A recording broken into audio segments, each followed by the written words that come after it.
So we're going to do another paint with Bob Ross, or DW, today. So we did a D infinity H or C infinity V molecule last time. And so let's expand this a little bit so we can get the threefold symmetry in. And so let's pick a C3V or maybe a D3H molecule. We've got videos online for pH3. We've got some videos online for, I think we did formaldehyde last year, so that video's on there somewhere. So we could do NH3 or pH3 again, or we could pick something more interesting, something different.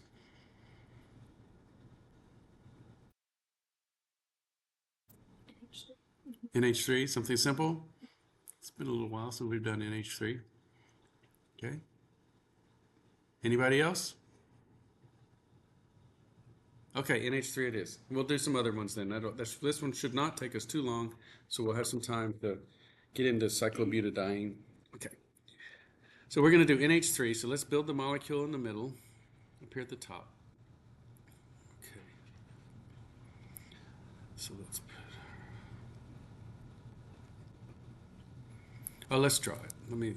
I just did NH3, but let's draw it. So just like we did in the symmetry lab, we're going to draw our H here. We're going to put a wedge and a dash, but they got to go right on top of each other because these H's, when we're looking at it straight on, should be like they're a mirror plane. The plane of the board is a mirror plane, so those H's should reflect into each other. So they should be really close to each other. And then the Lewis dot structure, we have those little lone pairs. What's the highest order symmetry axis? Review question. C3. And where does it go? Straight up. All right. I saw everybody go like this. Very nice. All right. So that's going to be our Z axis. And then we draw our little coordinate system like we've always done. And then counterclockwise, right-hand rule. So X is here and Y is there. Okay, and then we go through the flow chart back in the day when we needed it, and we see that it's not linear. It doesn't have a bunch of high order symmetry axes like C4, C5, and all of that. Does it have any C rotation axes? Yes. Pick the highest order C axis, and does it have, like C3 is this one, does it have 3 C2s perpendicular to it? It doesn't, because we have a nitrogen there and it has those extra pairs of electrons, and so that makes it the electronic structure of this molecule around the nitrogen. What is the electronic structure of this molecule using the Vesper shape names? So around the nitrogen, what's the electronic structure around the nitrogen? Let me back up. How many electron domains does it have? 4 electron domains. 4 electron domains. So that's what, 4 electron domains. And so that means its electronic structure around the nitrogen is what? I heard it way in the back. Tetrahedral, good.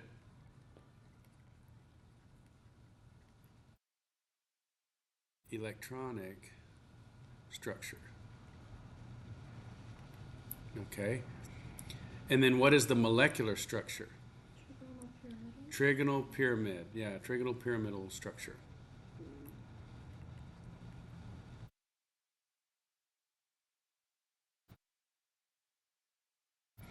And it's because it's a pyramid that we don't have the C2s perpendicular. Right? Because those CHs, those NHs won't rotate into any NHs up here. So they're just on the bottom, they're not on the top. Okay. What if we had BH3? So boron. Look at boron. Right there. 2 fewer electrons than nitrogen. So it's almost the same molecule, but we lose those lone pairs. So now we have 3 electron domains. What's the Vesper shape for 3 electron domains? Trigonal planar. And so then it's a planar molecule. We still have a C3 because it's BH3, but then we have the perpendicular C2s because it's in the plane. So that would be a D3H molecule for boron, but for nitrogen or ammonia, NH3, we know it's C3V because I made it on this page right here and it says C3V molecule up here.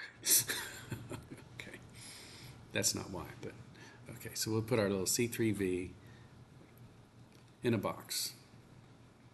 So that's our point group. We also saw it down here, so there's lots of clues. That's where we're going. But I wanted to back up and do a little bit of review. Okay, so we have all of that. So I'm going to erase all this stuff. You guys probably have room on your paper to leave it, but I'm going to get rid of it. Okay, so that's the thinking behind the shape of the molecule and the molecular structure. Okay, so now we're going to put some atoms on the left and some atoms on the right. So nitrogen's easy. You want to put nitrogen over here. So that's our nitrogen atom. Way down here we've got the s orbital. Which s orbital is it? 2s, good. And then the 2 p's.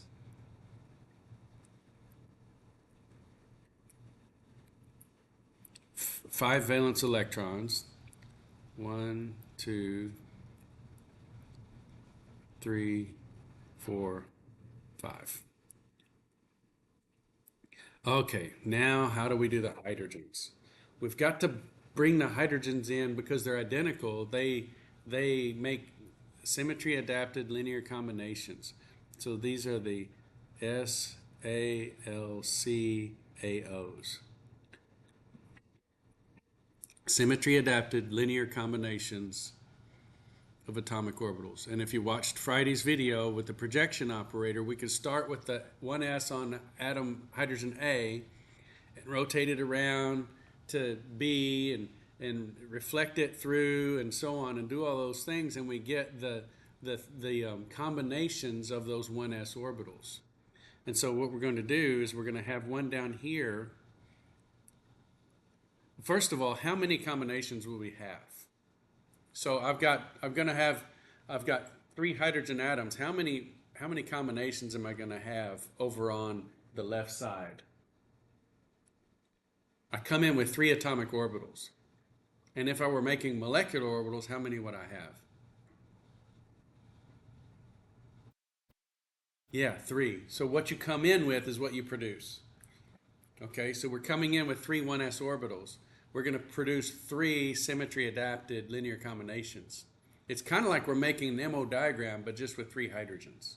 Okay, so they can all 3 be in phase, and that's going to be the A1 one. So we can draw sort of the shape of the molecule. I'll draw this little dash and this wedge here. That's kind of ugly, but happy little accident. Okay, we're going to draw the little spheres for the 1s orbitals here. And notice that they're all the same shading.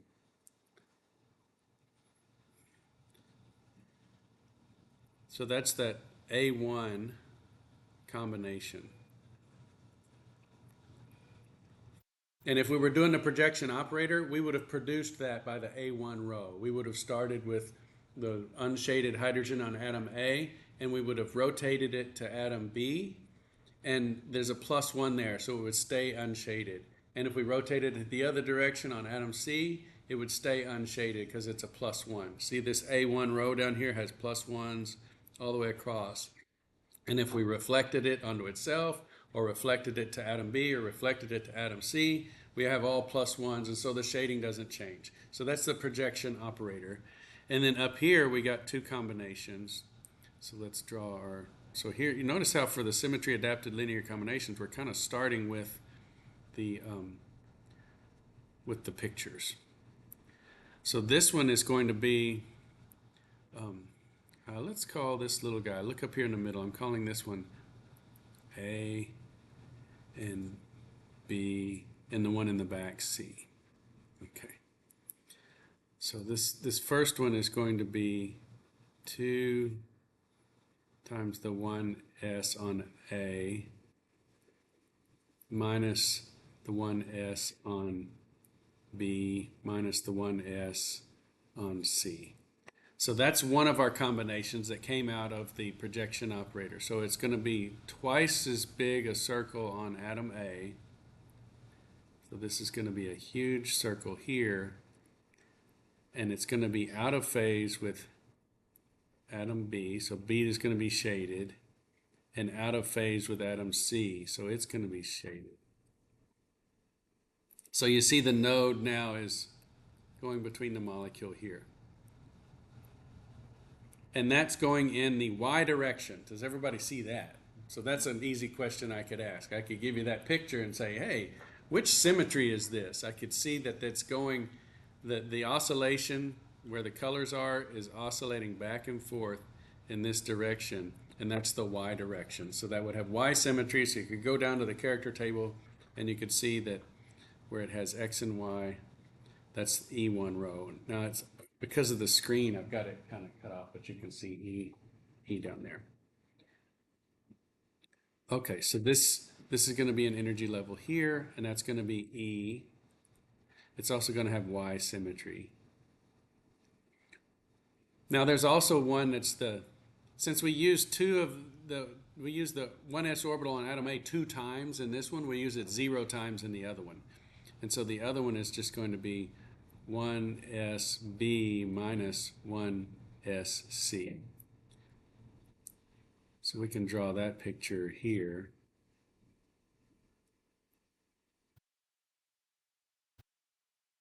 So we're not using the orbital on atom A at all. And the one on B is unshaded, and the one on C is shaded. So now it's going in and out of the page. So the oscillation is coming on X, the X direction. So we have one that is a Y and one that is an X. And so it's also an E. So both of these are E. They have 3 electrons on this side. So 1, 2, I don't know, pick one up here, it doesn't matter. 3. So there's our 3 electrons on that side. We have 5 on the other, so we're going to have 8 in the middle. Oh, we didn't label the symmetries of the S and P orbitals. So in the C3V character table, the S orbital, spherical orbital, it's going to be the X squared, the Y squared, the Z squared. We can see that in the character table, that's A1. We also see if we call this the X, the Y, and the Z orbitals, then the Z orbital is A1, and these two are E. See, just read them right off the table. So the S orbital is a spherical orbital, is right here. There's also no nodes in an S orbital, and so if you rotate it or reflect it or do anything like that, you're going to get +1. So you see all the top row is +1. Anything you do to a sphere in the character tables is going to give you +1s, and so that's what we have here, A1. And then the PZ orbital right here is Z, so it's A1. And then the XY, the PX and PY are going to be E. And so they're going to mix with the E orbitals on the left. So we have our atoms on either side. One side has the symmetry adapted linear combinations, and that's why I wanted to do a C3V character table, because we have to have the combinations of those 3 things. I'm kind of glad you picked something H3, because we only have the S orbitals. If we had, say, NF3, then we would have to combine the P orbitals too on the fluorines, and that would be ugly. It would be too messy. I don't think I could get it all on the page, so I might have steered you away from that one anyway. But yeah. So now let's combine them. So we have 3 A1s. So how many are we going to have in the middle? Exactly. So let's go all the way to the bottom. This is going to be the lowest energy A1. Let's go somewhere in the middle. And then let's go way up at the top. This will be the most antibonding one or unfavorable one. So here's our 3 A1s.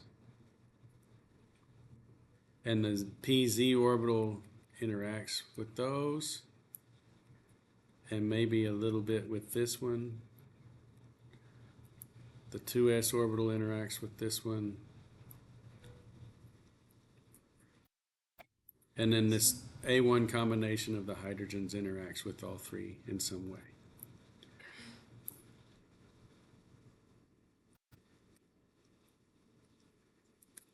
Okay, so let's draw the bottom one. It's the easiest one to draw.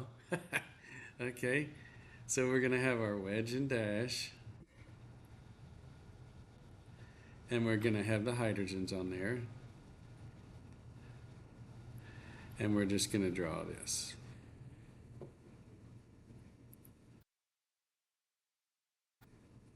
No nodes, all the same color. So that's all three hydrogen 1s's with the nitrogen in the middle. I guess I could draw my nitrogen. Okay. Everything in phase, that's the nitrogen 2s. Okay.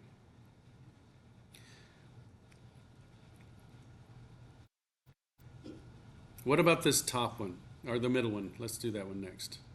So we have the nitrogen. Wedge and dash for the hydrogens.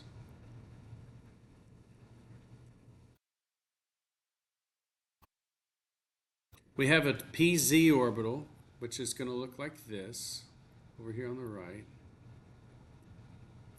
Okay, let's just shade the top of it. What do you say? And so we have the unshaded hydrogens on the left, the bottom of the pz orbital is unshaded, and the top of the pz orbital is shaded. So we could just put the pz on the nitrogen like that. So this is shaded. This is unshaded. And then we have the three orbitals on the hydrogen unshaded. And there's really just one node that goes through the middle of the molecule. Does that make sense to everybody? Yeah. So it's that pz interacting with the hydrogens that are below the plane. So that's not a problem. Well, then up at the top, we're just going to swap the shading on that pz. Draw the same picture, and now we've got lots of nodes everywhere. Okay, so let's draw our molecule, wedge and dash.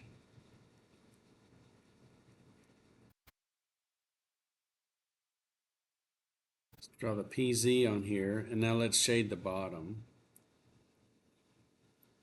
And it's out of phase with this hydrogen, that hydrogen, and that hydrogen. So we've got all kinds of nodes in there between those hydrogens.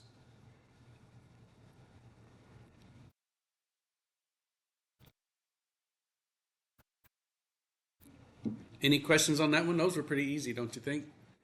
Yeah, especially when you think about the pz. It can naturally interact with the things below the plane. Okay. All right, let's do the hard ones now.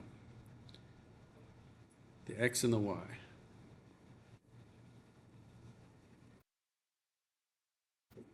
So these are both E. This is all we're going to have, right? So we bring in 4 orbitals from the nitrogen over here on this side, and we bring in 3 orbitals from the hydrogen. So this should be 7. So we have 7 orbitals in the middle, so we're done with the orbitals. Let's go ahead and put our electrons in. We had 8 electrons.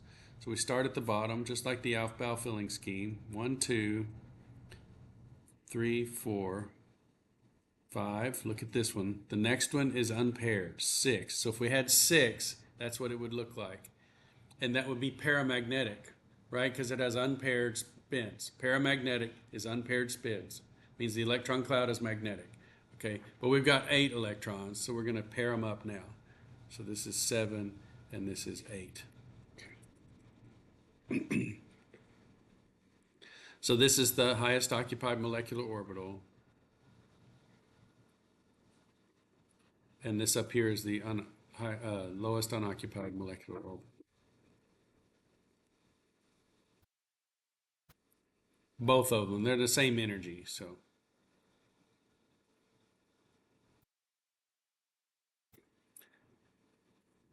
Okay, let's draw the pictures. The PY is going to interact with the Y version of the symmetry adapted linear combinations. Okay, let's shade this side. and the px is going to interact with the X combination. So we do the circle and the banana for the X. So let's do the Y one.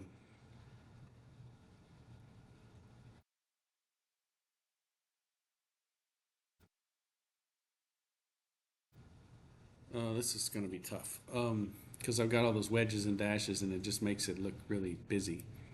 But hey, let's use a different color. Okay, so there's the molecule, and let me get a blue pen. Okay, this is beautiful. All right, little Bob Ross action here. I hope I don't get copy striked. Just using his name. Let's see. Where's my pen? Somebody see it? There it is. Okay. So I've got this. Oh, yeah, that's great. So this side's going to be shaded, and then these hydrogens are shaded.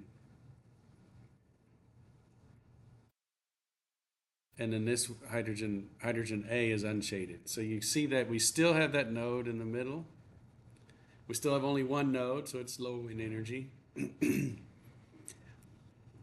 Okay, now let's change back to red and draw our other molecule.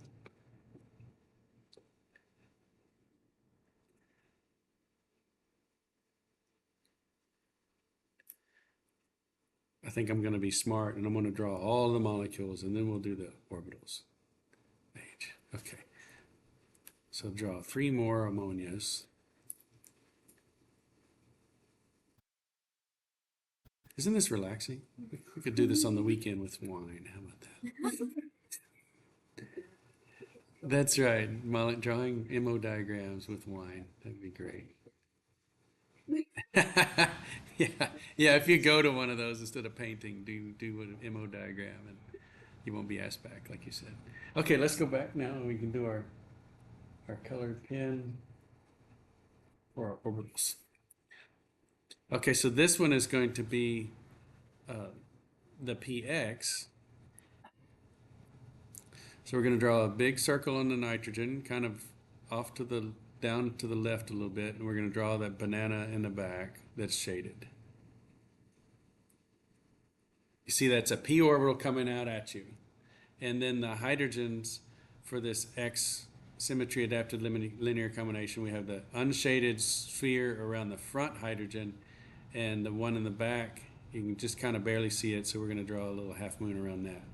And so that's beautiful. You see it's coming forward and backwards. The shading and the unshading are alternating. The one is expanding forward, say, while the back is shrinking, and then the back is expanding backwards while the forward is shrinking. And so it's moving in this direction, which is the X direction. And the other one's moving in the Y direction. Okay. Now let's draw it out of phase. Same pictures, but out of phase. And then we get more nodes. And when we have more nodes, we have higher energy. So up here we'll draw the the P, this is Y, PY orbital. We're going to shade, oh, I mean, that's okay, I've got an eraser. But I hope it only erases what I want it to erase. Yeah, okay, that's good enough. All right, I'm going to shade the right side of this one. So it has a node with this hydrogen on atom A. And then these guys are out of phase, they're shaded.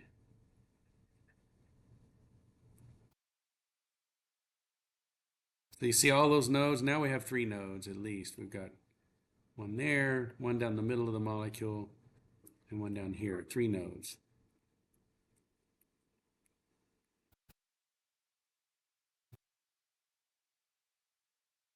It looks like 9 nodes. It should be 1. Okay. All right. And then over here, we'll do the px orbital. This time we'll shade the front on the nitrogen. How about that?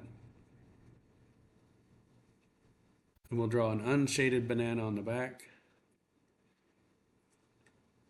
We'll draw an unshaded sphere on the front, hydrogen B, and a shaded banana on the back.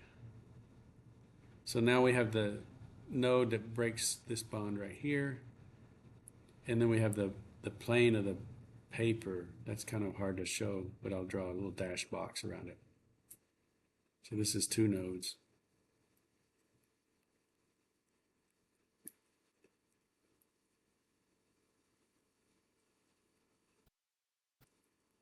Okay. Interesting. Yeah. It's a little weird that we have this one with 2 nodes and that one with 3 nodes, yet they're the same energy, but that's just the limitations of our little drawings. Okay. So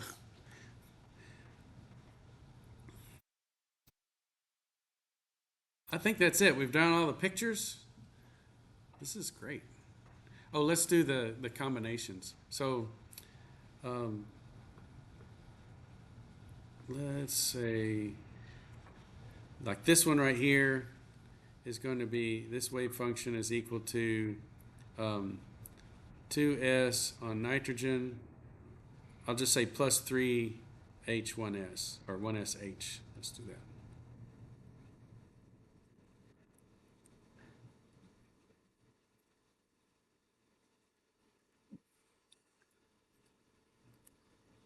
This wave function, you help me out with this one. What would we say?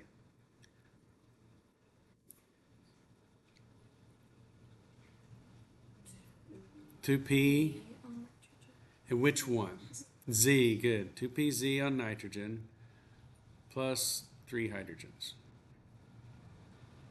I'm plus 3 1s on H, yeah.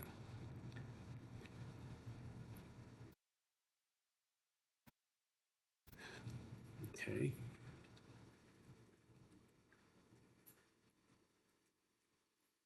This one, let's go ahead and make this one longer. Let's be real specific. So this one is going to be the 2py, good, on nitrogen.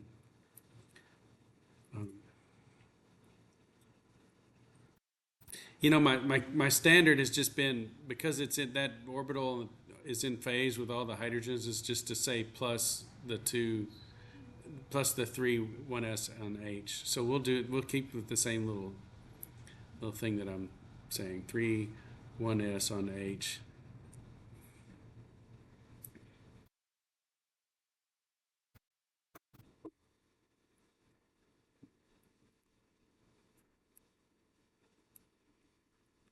To be X, sorry.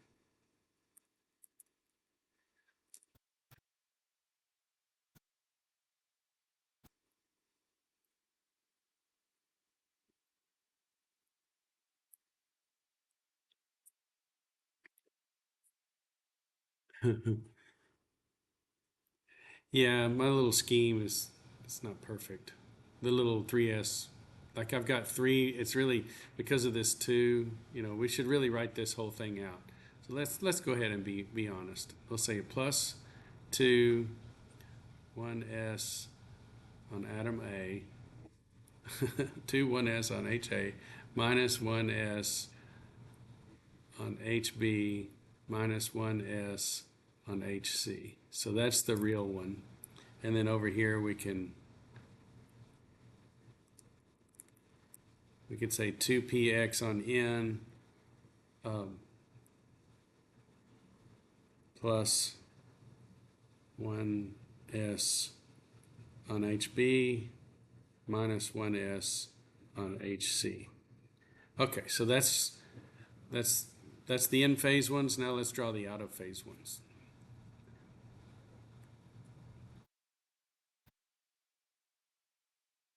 So this one is the 2py on the nitrogen. And then we're going to just change the signs on all of those. So it's minus the 2s on atom A, 2 1s on atom A, plus the 1s on atom B, plus the 1s on atom C. So notice all of the signs in front of the hydrogen are swapped from that one down below. Okay. So we'll call this psi 1, psi 2. We'll call this one psi 3. And notice that this one over here is psi 4.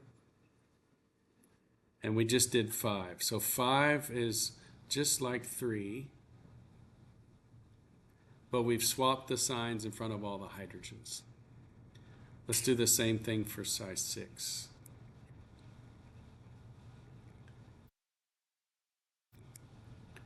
So that's the 2px on nitrogen.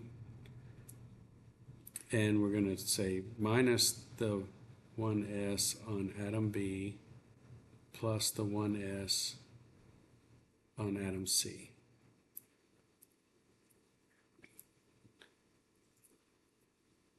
And then, 7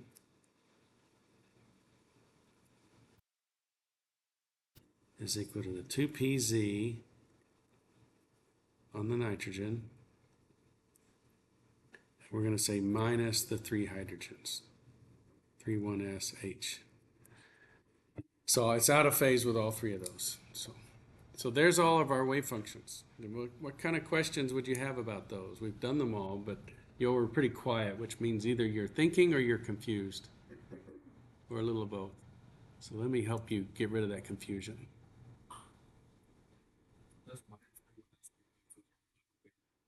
Yes. And so I took the bottom one and I just changed the sign in front of the 3s. Yeah.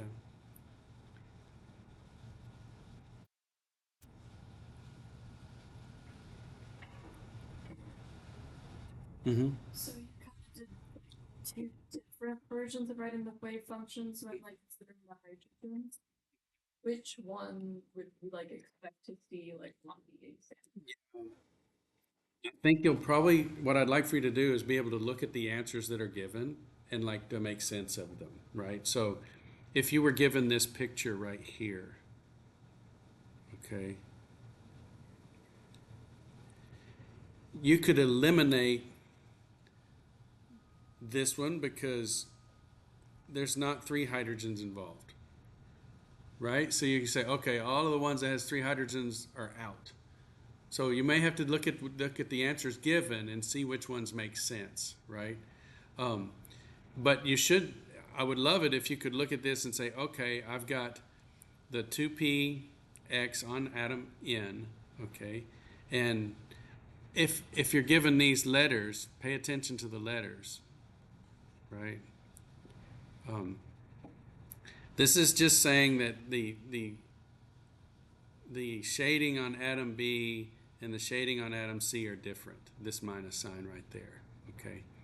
Now, it would be hard to tell which one of these, like, I would never give you these 2 options here for this picture because you wouldn't be able to tell the difference between them, right?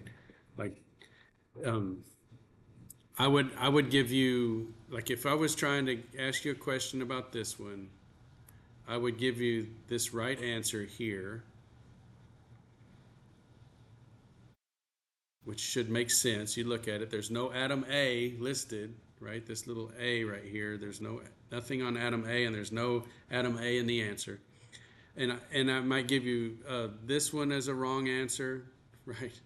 Because it's got the 2 on atom A minus B minus C, and I might give you this bottom one, right? So that's, all 3 are the same sign, so you should be able to look at the ones and pick the one that makes the most sense, okay? And I'm going to do my best to make it obvious, okay?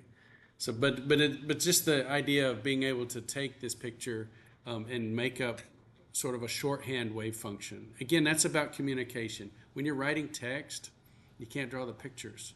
And so this is my attempt to try to get you to be able to communicate to somebody else what this MO has in it. So that's what, it's not necessarily a perfect answer. There's going to be a right answer on the test, so I'm going to make the other ones very imperfect, and then the one that is the best answer. But it's an effort to try to get you to be able to communicate to someone else what goes into an MO. You've got the 2px on nitrogen interacting with the hydrogens in a favorable manner, and then you might want to contrast that with another one where it's unfavorable. And so you're going to have to write out some text about it, but sometimes you can't draw a picture, so you got to be able to use text. So that's why I'm doing these little wave functions. It's a way to communicate what goes into the picture. Okay. What about the selection rules? So let's do the selection rules down here. So let's set up the symmetry, the transition dipole moment integral for the HOMO to LUMO transition.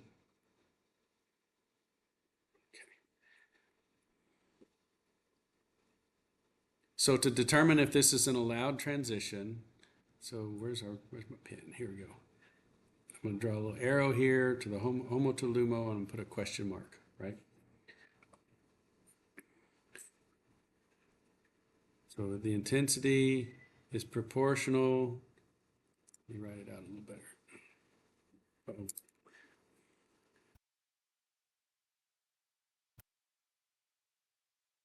It's proportional to this integral. LUMO, light, HOMO, squared. Okay. And so we just need to put the symmetries in there to do the symmetry selection rules. So the LUMO is E. And then light can be Z or X or Y, because this X and Y are combined in terms of E. So we'll do Z first.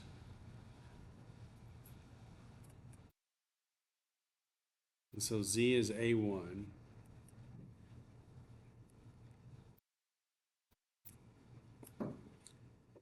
So we know that anything times A1 is itself, so we get E again. So this is E times E.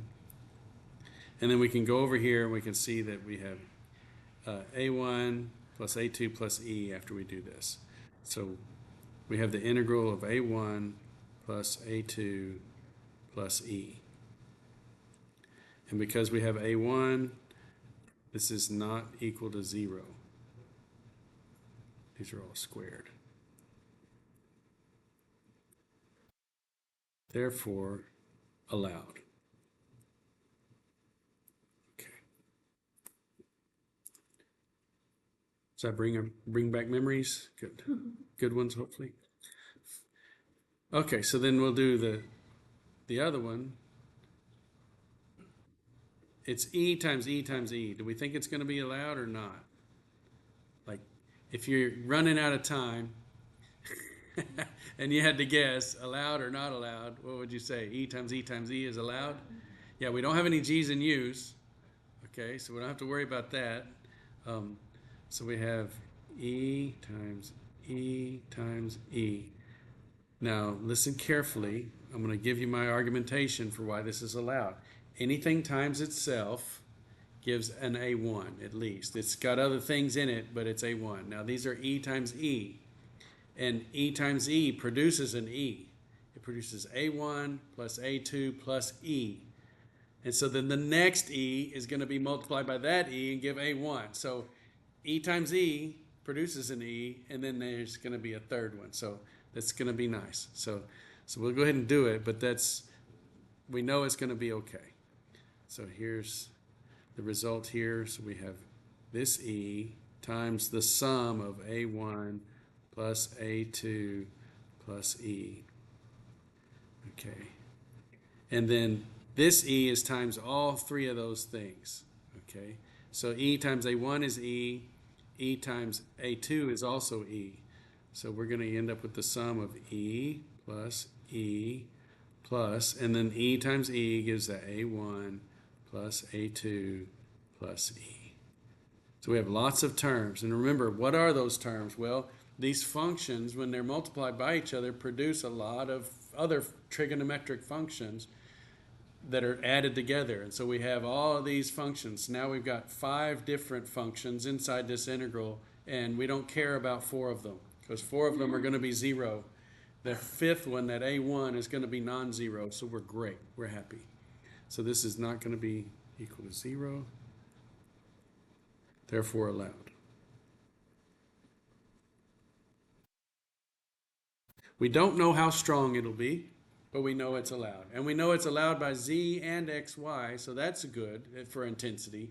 So no matter which way this molecule is located in space, light that hits it, whether it's hitting the molecule this way, which might be X-polarized light, or it hits it this way, which might be Z polarized light, it can absorb by symmetry any one of those photons. So we could come in with unpolarized light, and no matter where the molecule is oriented in space, it can absorb that light. So that should make a stronger transition. So it's great. Okay. Any last thing we can do with this molecule?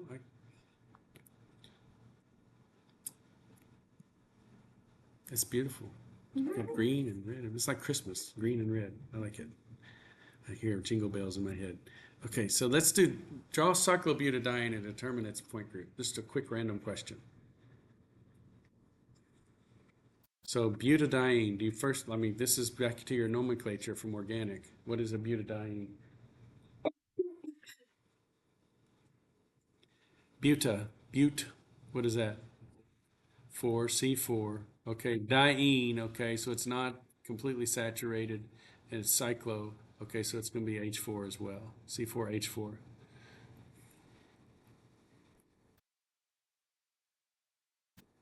So cyclo. And 2 of these are going to be double bonds, the diene part.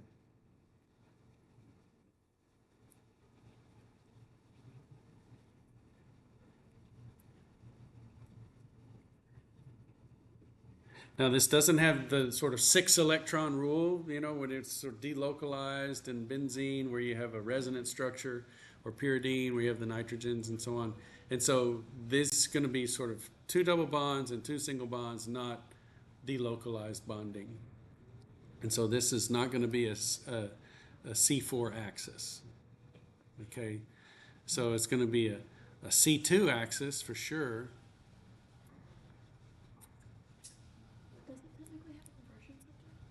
It does have an inversion center, yes. So it has an inversion center. It's got a C4 axis, not a C4, a C2 axis coming out of the table, or C2.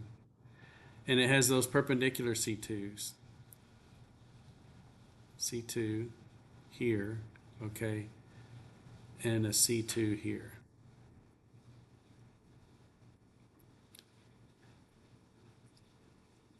And then if we pick this one as the Z-axis, then it has a sigma H. So this plane of the board is a sigma H.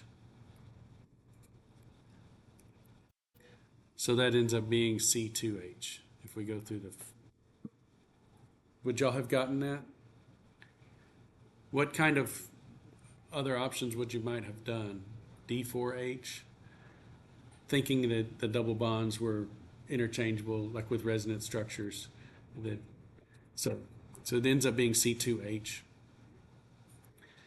But one of the things we can do is we can combine these 2p Z orbitals on those 4 carbons.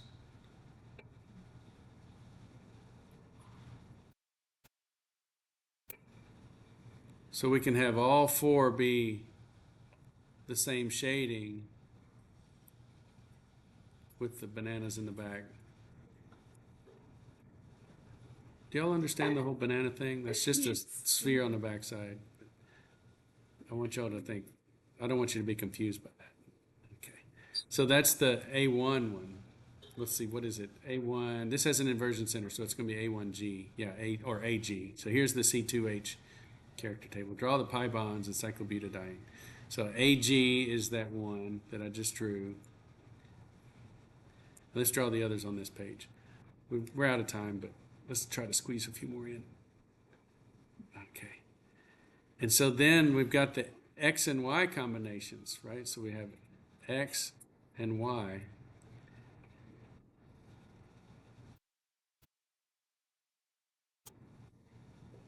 So if we wanted oscillating on the X-axis, left and right, we would change the shading of these 2, with the bananas in the back being white, and leave these 2 bananas shaded on the left side. And then what about the Y? We would just rotate that picture 90 degrees, and that would be the Y version. Okay. And then we have the highest order one where it's alternating.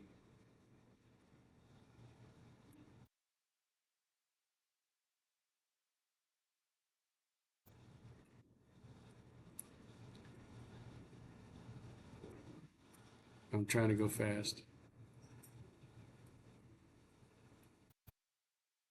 Not too bad. Okay, so this one has two nodes here and the planar node. What's the symmetry of this one? This is where I was trying to get to. This is the x-axis, this is the y-axis. X times y, very good. Okay, so that's this one up here. So even though it has all those nodes, this one is AG. Would you have been able to get that? That's kind of tricky, but you know, once you get the plus minus, you see that it's x times y. It's on the AG row, okay? And that's the highest energy one. So that would be up here. The x and y would be here, and the bottom one would be down here. So that would be AG, AG, and this would be the BU. Okay. Wow, y'all did great. We're 2 minutes over on the day before the end of the semester, almost. Yes. Yes. So a lot of times I'm just giving you like for this molecule C2H. That way you don't destroy your whole answer by having the wrong point group. Yeah. Yes. Mhm.